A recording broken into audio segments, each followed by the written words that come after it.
once again, my clients will tell me to talk to you. I mean,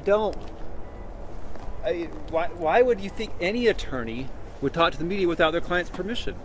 Well, because where are your ethics? Okay. Are you an ethical person? Mm-hmm. Then why do you think an attorney would talk about their client without their client's permission? Because the questions that we have are sort of directed towards you in terms of why you took the path. Sure. Let's say you went to a doctor and he did some sexually transmitted testing on you, disease testing on you. Should your doctor talk to people about whether that testing existed or what the results were? Right. Should he? No, right. I'm asking you. Right, but what I want to ask you about is... you're not answering my question, are you? Okay. You just want to ask. You don't want to answer, do you? Right, because that's not important to the conversation that we're having. I represent my clients. Right. I am ethical.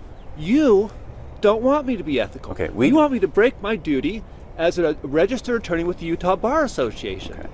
That's what you're asking me to do. Well, you're asking me to violate my sworn covenant to the Utah Bar. Okay? That's what you're asking me to do. Okay.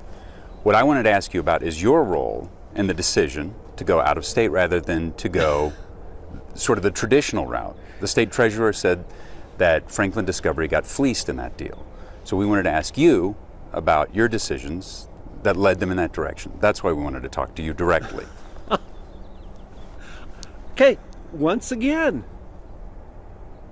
you're trying to bait me. It's not going to work. I'm not trying to bait you. I represent my clients. I understand that. I wanted to ask about your role. Okay, so how did you get a sexually transmitted disease? And your doctor won't talk to me, or your doctor said you did sexually transmitted disease testing. Mm-hmm. Where's the ethics in that?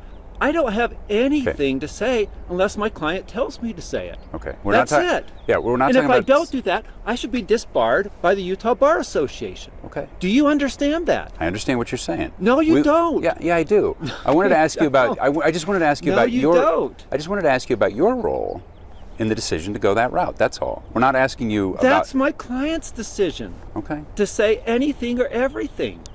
I mean, what if I was a divorce attorney? Okay, should I answer like this cameraman? Have you ever been divorced? Have you ever had a sexual relationship out of marriage? I mean, let's ask you these things. Should your divorce attorney tell people these things? Is that ethical? Somebody could ask anybody's attorney about anything. I know, and what should the attorney say?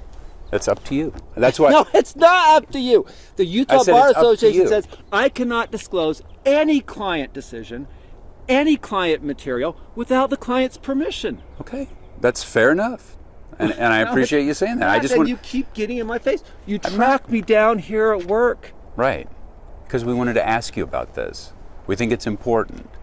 We wanted to talk to Franklin Discovery about it. You told them not to talk to us. We wanted to talk to you about it. We want to get this side of the story. How do you know I told Franklin Discovery not to talk to you? Because they told me. They told me their attorneys said not to talk to us. And this is something that the state treasurer had brought up in a charter school board meeting and said that the school got fleeced. So we thought it was important. What evidence does he have they got fleeced? He just said. He said, and he also presented evidence. No, he didn't. He said that he felt that they got fleeced, and he gave us some numbers that suggest that there would have been a better way for the school to go. He gave you numbers. Right. He gave you numbers. Yeah. Okay. My client tells me, I'll do what they do.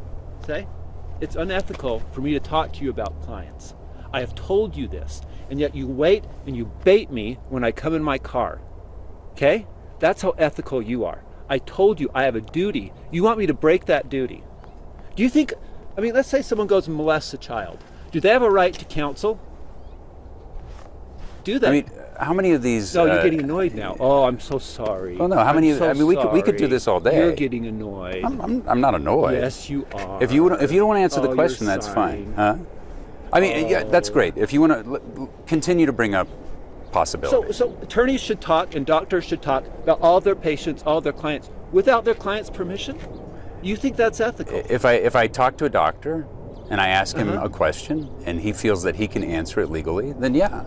Just like I'm asking you if you feel like you can answer So a you question. think like, doctors and attorneys can talk about their clients or their patients if you as an without attorney, their clients or patients' if you as permissions? attorney feel like you can talk about a specific issue that we're asking you about, then I would like to hear from you on that. If you feel like But you my cannot, client then hasn't that's given fine. me permission. Okay, But you already knew that my client hadn't given permission. right. But we felt like we needed to come and talk to you because there was an issue But raised. you emailed me and I said, no, I'm not going to talk to you without my client's permission. You knew my client didn't have permission, and yet you sit here and track me down. We wanted to try and talk to you about But it. you already knew that I had an ethical duty to not talk to you. Okay, I appreciate that. Okay, I hope you put all this on KUTV News. At 6 o'clock, this whole conversation about ethical Chris Jones, how he's trying to get me to violate my duty as an attorney. Okay? Okay, I appreciate your time. Thank you.